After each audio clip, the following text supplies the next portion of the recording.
우리도 하나님의 은혜가 우리 가운데 충만하기를 간절히 소망합니다. 오늘은 성탄절을 앞둔 수요 예배 시간입니다.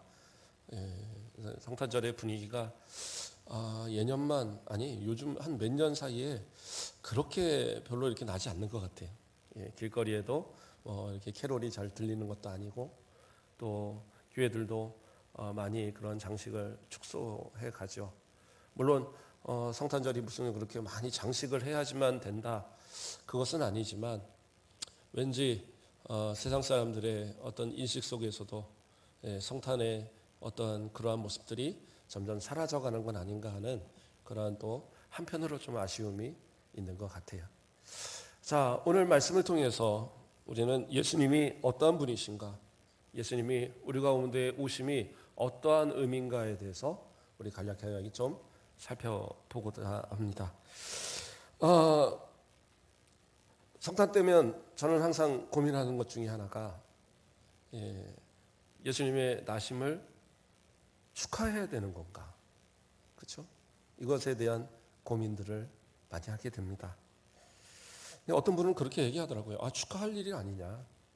수많은 영혼들을 살리기 위해서 그 예수님의 계획하심을 따라, 하나님의 계획하심을 따라 이 땅에 오셨다는 사실, 그래서 우리를 구원하시기 위한 그 소망을 이루셨다는 사실 자체가 축하할 일 아니냐, 그렇게 얘기합니다. 또 그렇게 하면 설득력은 있어요. 그러나 제 양심상 그게 참 어렵다는 생각이 들더라고요. 그래서 어느 순간 제가 그런 마음이 든 뒤로부터는 예수님 축하합니다라는 말을 해본 적은 없는 것 같아요. 왜냐하면 12월 25일은 예수님의 생일이 아니에요. 그렇죠? 예수님이 나신 날은 맞습니다.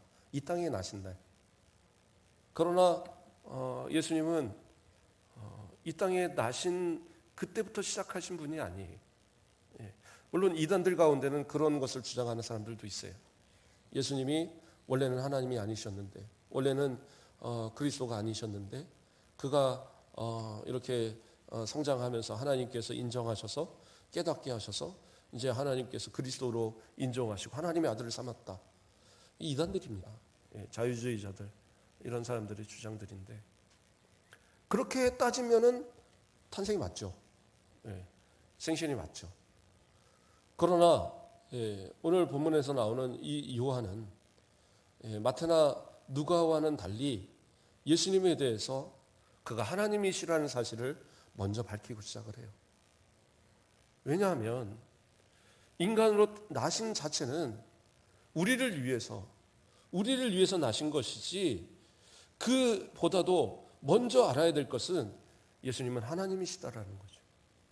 그래서 요한복음은 계속적으로 우리가 요한복음에 우리가 그 뒷부분까지 거의 이제 중간부터 쭉 살폈었는데, 예수님께서 하나님이시다라는 사실, 하나님의 아들이라는 사실, 그가 오실 메시아라는 사실을 계속적으로 이제 증명해 나가는 것이 요한복음의 이야기거든요. 그 가장 먼저의 처음 마디가 뭐냐? 태초에 말씀이 계시니라, 이 말씀이 하나님과 함께 계셨으니 이 말씀은 곧 하나님이시다, 이렇게 얘기하는 거예요. 그렇죠? 그래서 태초에 계신 말씀, 그분이 곧 하나님이시다라는 거죠. 그가 누구예요? 예수님이다라는 거죠. 물론 예수님이 나셨을 때 동방박사, 먼저는 이제 목자죠. 목자들이 들에 있다가 그의 나심을 듣고 와서 예수님께 경배를 했어요. 아기 예수를 경배했습니다. 축하했다고 볼 수 있겠죠. 또 동방박사들도 예물을 가지고 저 멀리서 와서, 그렇다고 해서 동방박사가 그 목자가 본 그날 밤에 온 건 아니에요. 우리가 이제 상식적인 이야기인데, 예수님께서 그 베들레헴에서 이제 나셔서 예수님 마리아가 이제 그 움직일 수가 없잖아요. 그 안에서 몸조리를 하는 기간 동안에 이제 이 동방박사가 온 거예요. 그렇죠? 그런 이제 상황인데, 어쨌든 동방박사도 그러한 예물을 들고 찾아왔죠. 그것도 축하했다라고 말할 수 있을 겁니다.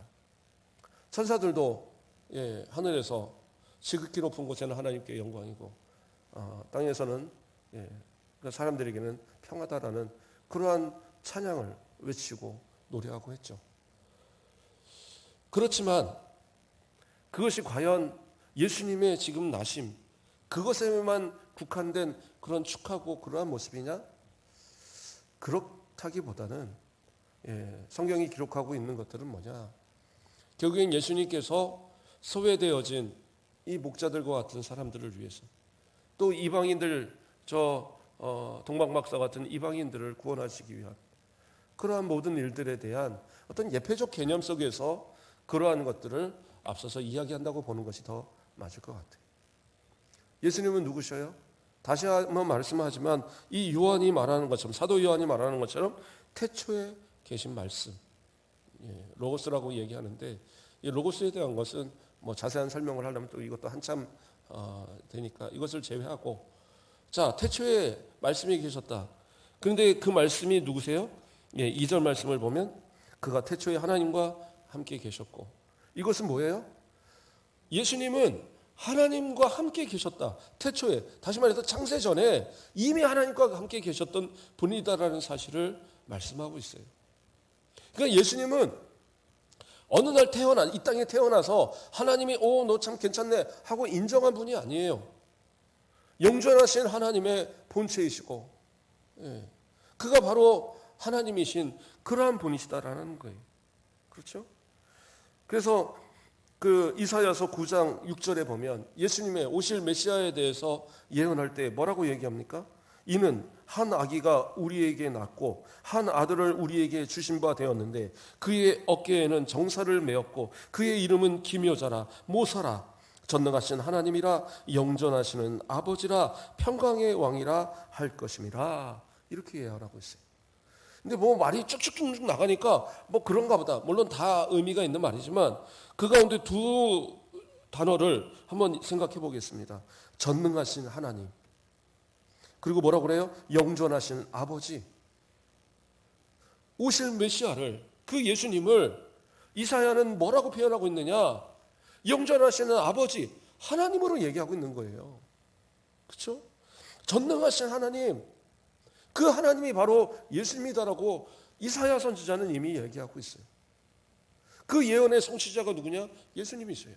그러니까 예수님은 이미 이사야로부터 예언될 때부터 그분이 하나님이시라는 사실을 성경은 말하고 있어요. 그러니까 우리는 생각할 때 예수님 그러니까 무슨 가까운 것 같잖아요. 그러니까 예전에 어떤 찬송가, 복음성가 가사에 보면 예수 우리 형제 손에 손 잡고 뭐 이렇게 가사가 나온 적이 있어요. 지금은 이제 다 바뀌었죠. 예수 사랑 안에 이렇게 가사를 바꿔서 부르는데 예수님 우리 형제 아닙니다. 예수님이 우리를 형제처럼 대해주시는 거지 우리가 예수님을 형제라고 말하는 것은 큰 잘못이에요. 예수님 누구세요? 하나님이세요. 성자 하나님. 하나님의 독생자, 유일하신 하나님의 아들.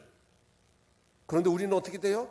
예수님의 그 피로 구원받아서 예수님의 그 이름으로 인해서 우리는 뭐예요? 양자 되어진 관계예요.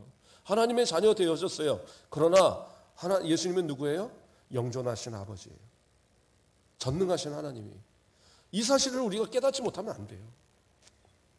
그러니까 너나 나나 비슷한 것처럼 그냥 성탄절 되면 케이크 갖다 놓고 기쁘다. 그래놓고 자기들이 즐겁게 기쁘게 노는 그런 성탄절 만들어서는 안 되는 거예요. 진짜 감사하고 진짜 하나님을 향한 그러한 예수님을 향한 감사의 어떤 고백과 그러한 기쁨의 고백들이 나와야 되는 겁니다. 물론 기쁨은 우리가 기쁨이 맞아요. 기뻐해야 할 것 맞습니다. 왜요? 죄와 사망 권세 아래 죽을 수밖에 없던 우리가 예수님의 나심을 통해서 구원의 소망이 열려졌거든요. 그러니까 기뻐해야죠. 사람들은 기뻐하는 게 맞습니다. 서로를 축하하는 것도 맞아요.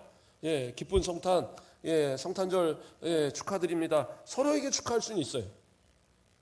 그러나 저 영존하신 하나님이 육신의 모습을 가지고 이 땅에 오셨는데 그분을 향하여서 축하합니다 라는 말은 사실은 조금은 힘든 말이 아닐까. 그래도 난 축하할 거예요. 그래도 틀린 건 아닙니다. 아까 말한 것처럼 온 세상을 구원하시기 위한 구원자 되셨기에 축하합니다 할 수는 있는데 그의 신분이 지금 이 생일이 아니라는 거죠. 하나님은 그 예수님은 하나님으로 존재하시는 분이에요. 그러니까 어떤 분들은 이제 또 오해하는 것이 뭐냐? 이제 이 삼일체에 대한 것들을 오해를 합니다. 하나님과 예수님은 아버지와 아들의 관계. 그렇죠? 네. 그러면 누가 먼저 생겼어요? 네. 이런 질문을 던지면 뭐라고 대답을 하실 겁니까? 네. 이거 이단들한테 속지 말아야 되니까 얘기하는 거예요. 제가 설교하다가 질문은 잘 안 하는데 우리 강상숙 권사님 한번 대답해 보시죠. 하나님이 성부 하나님이 아버지세요. 성자 하나님이 예수님이세요. 누가 먼저 생겼어요? 누가 먼저 그렇죠? 예.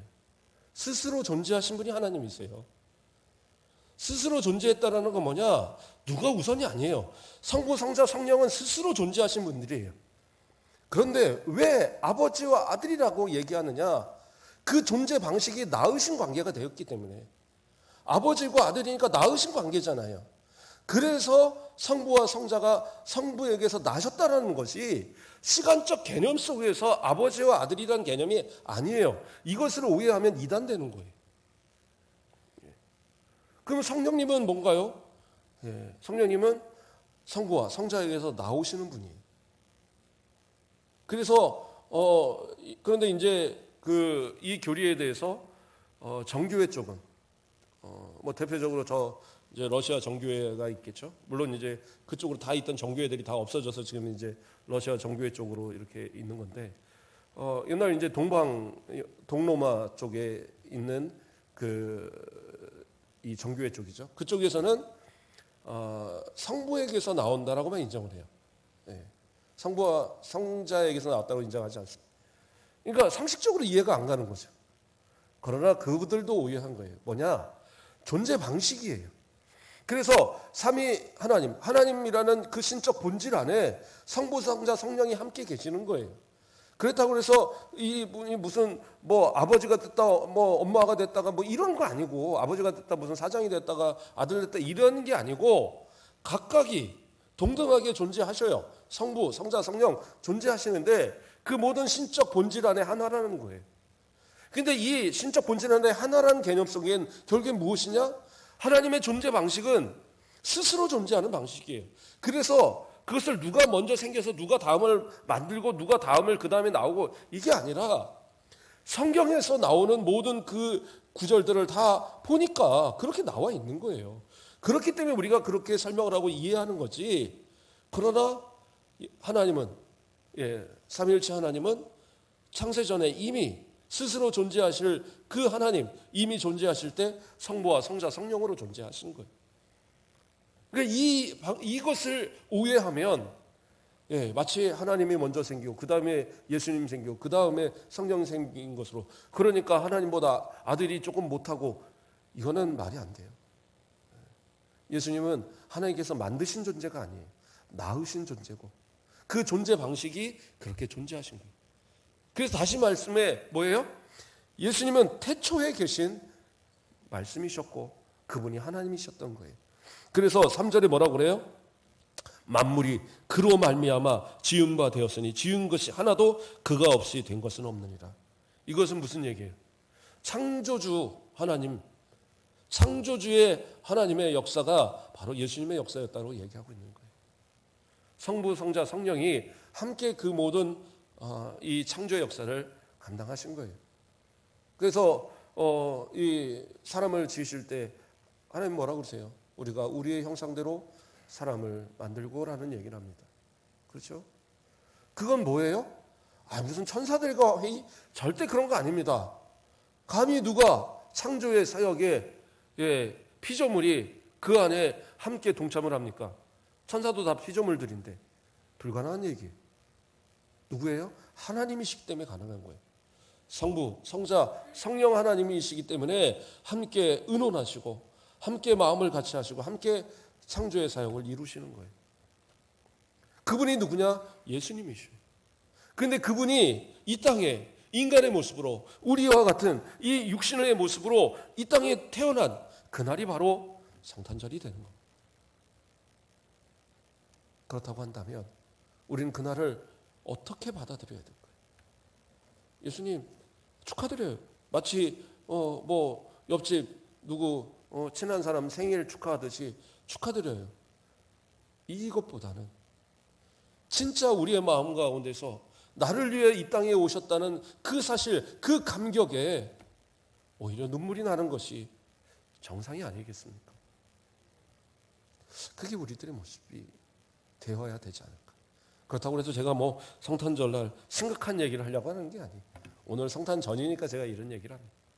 성탄절날 되면 이제 뭐 기쁨으로 설교들을 할 건데, 이러한 어떤 모습들을 우리가 생각지 않는다면 그냥 세상 사람들이 생각하는 것처럼 성탄절이 되면 그냥 추리해놓고 그냥 먹고 마시면서 놀면서 자기들이 즐기고 자기들이 기뻐하고 자기들끼리 누리는 그러한 성탄절. 예수님은 저 한쪽 구석에 가 계시고 그냥 자기들이 만들어 놓은 그 성탄절로 기뻐하는 그런 모습이 되어서는 안 된다. 그 말씀을 드리고 있는 거예요.